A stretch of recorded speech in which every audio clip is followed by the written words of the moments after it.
So I'm gonna okay, I need some water, 1 second.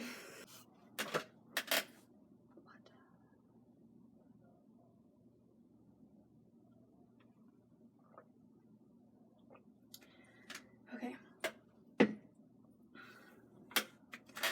So I'm gonna try doing this whole vlog type thing for real. Definitely, I think it feels weird for every single person that ever does it. But yeah, I think it's something that I'm gonna do because I don't know. I've always felt the urge to do it, and you can probably find my original vlogs, which are me as an 18-year-old or 19-year-old. They're kind of cute, and I won't take them down. But anyways, today I'm going to talk about plant medicines, and in specifics to cannabis. As most of you already know, I use cannabis and promote it in the sense of health and wellness, and the use of all sorts of different methods, not just getting high, not just the THC, but all of the different things from it. And so, well, I'm going to start with where I started. So I'm going to talk a little bit about my upbringing and point of reference to plant medicines. So some of you may know, and some of you may not know, that the first 9 years of my life was spent very nomadically traveling around, and in that time I experienced a lot of exposure to different sorts of things like environmentalism and world music and a lot of new age science stuff coming out as far as agriculture, people understanding mushrooms and not just the psilocybin mushrooms but all the mushrooms, people fighting for the forest. I was literally being raised in and amongst huge activism out in BC on the west coast, and so a lot of different diverse contributions to my first year's upbringing. And so yeah, I think it's funny, I was thinking about this in my head before making this video. That's why I decided to make the video, because I was like, well, if I'm thinking about it, I should just hit record and actually talk about it, because obviously I'm in the point to do it, because if I push it later, I might not be in the right moment to know all the details I must say. So basically I was thinking about how funny it is, okay, I can now say my exposure to cannabis started at a very young age, and the only reason that I can say this publicly is because both me and my sister are adults, and we have we can just chill out and kind of say a little F you, it's all good, we good, to the threat of child services, because that is a very real thing, and a very, very, very horrific thing, and something that I, from my exposure and where I was growing up in Vancouver a lot of the time and around all over North America mostly, child services is scary as shit and ruins a lot of people's lives, and we were very lucky to be not under that threat just for being a low income, or people, anyone that's kind of under the poverty line is at risk pretty much of having their children taken away from them, based on any possible judgment. It doesn't have to just be a consumption of cannabis, but for reference, growing up, I witnessed a lot of separation happen between children and parents, and heard lots of stories too, just of friends, and seeing that as a kid is pretty fucking scary. The fact that, your parents are great parents, you have a good life, you're all making the best of it. Not every situation is as comfortable as others. There's a lot of rough stuff, but the answer is never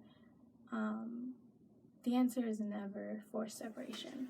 And for example, I'll just give you a little example of a story, not a personal story, just a story, and I won't, I think it was even in the news, to be honest. But there was a woman in the States, and she had I think it was like a 1-year-old or a 2-year-old kid, who was like having a nap, and she was on the back porch, and she decided to smoke a joint, and her neighbor smelt it and reported her, and her child was taken like within the 24 hours of that time, and for life, like separation for life. So that's like the kind of severity and scariness that goes on. And of course it's always like really random. It's just kind of, and again, it can be any possible judgment. I mean, like, what is the parents' jobs? Is it good enough?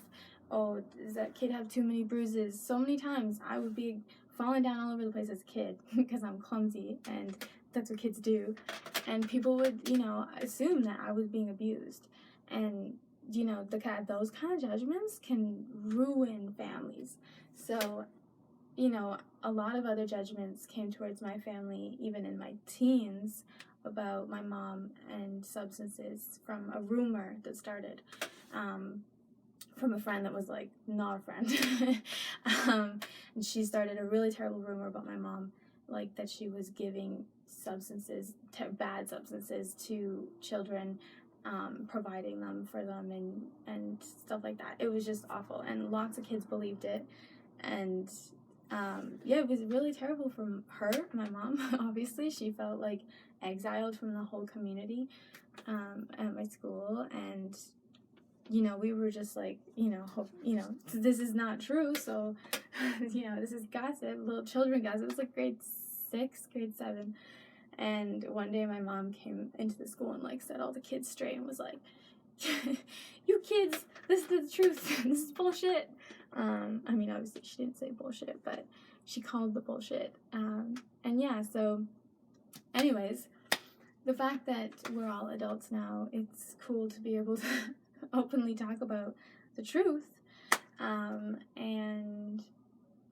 So I wanted to talk about, my origin, because I was thinking about how it feels when the first time you ever introduce actual activated THC into your system, and how your experiences are.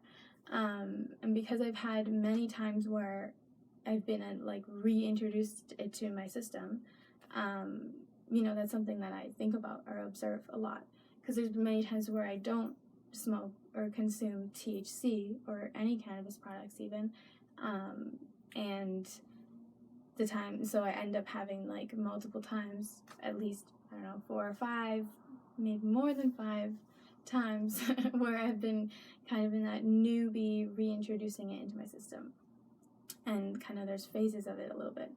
And so I was thinking about that, and it got me thinking about how, I was introduced to cannabis at a very young age. And that's not something I've been closed about, but it's definitely something that I wouldn't speak publicly about prior to now, due to that realization that the fact that we're all adults and we can talk about these things. So, when growing up, by the age of 2 or 3, I was very conversational. I was ready to converse with everyone and understand everything. And, the people I was around were people who were, into new agriculture science, into environmentalism, into spirituality, into all these kinds of open-minded concepts, and into indigenous culture as well. I was very surrounded by that, which all kind of lead to this open connection of communication with children, and honoring the honesty with them, and and teaching them properly. So everyone that I was around, including my mom, would openly, communicate with me exactly what they were. And so if people were smoking weed, because I was around a lot of hippies, but if people were smoking weed and I was to be like, understand what that is, they would openly tell me these things. They would tell me where these medicines came from. They'd be like, well, it's a plant.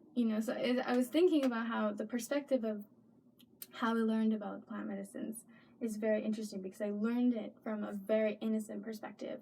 And I learned it from, these types of people going, well, we're telling this kid, what is this plant? Okay, well, it's a plant that grows out of the earth and produces this. And when it's consumed in this certain ways, then, it has this certain effects, and you have this certain experience. And this experience can be like this, that, and that. And so that was how everything was taught to me, whether it be any natural, pretty much every single natural medicinal psychedelic was somewhat around, and therefore I became educated in it from a very innocent perspective.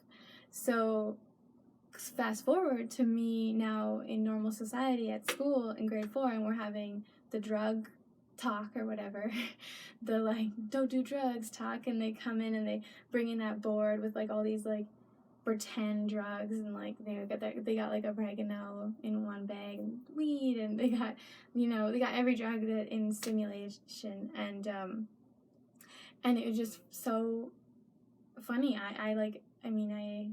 Because I still had my own perspective about it, and I never lost that. Like, I would honestly just kind of laugh. I'd go, yeah, okay, yeah, about those 15 disgusting pill and crystallized substances on your board. Yeah, those ones. Yeah, stay way, way, way away from that.